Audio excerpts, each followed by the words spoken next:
When we normally refer to someone as you, we think of one entity or an individual.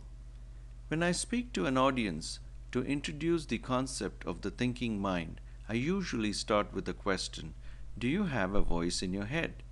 The answer in unison, typically accompanied by chuckles, is voice or voices.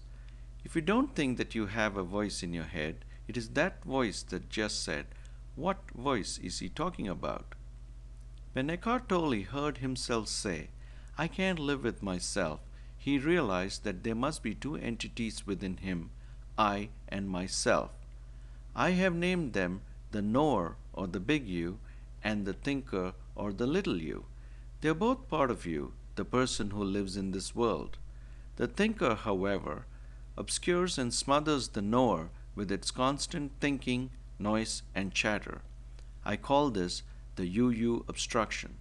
If any of you golf or have prepared for a big presentation or any performance of significance, like even cooking a Thanksgiving feast, there's always a voice that keeps commenting, critiquing, and pondering, saying things like, did you add the salt? Don't overcook the vegetables. Do you think they'll like the sweet potato? And on and on.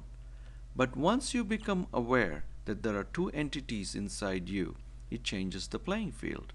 You're always looking for the other because you know it exists. It's just like when you know there's a puppy in the house. You're careful about many things, like where you keep your shoes, what you do when you leave the house, and so on. You're vigilant and alert to the presence of the puppy. The light of awareness separates the thinker from the knower.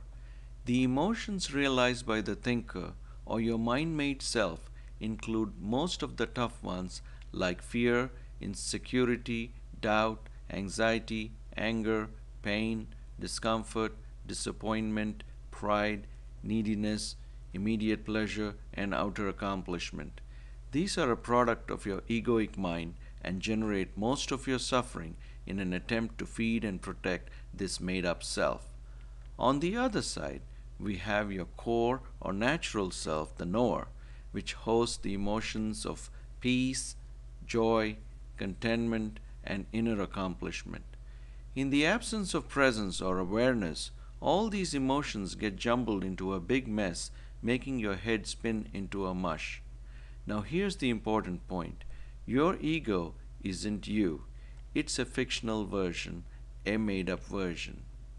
As your awareness grows, you will see this separation more often and more easily, and even more importantly, you will be able to decouple your mind from your ego and access this tremendous resource to accomplish a number of incredible tasks.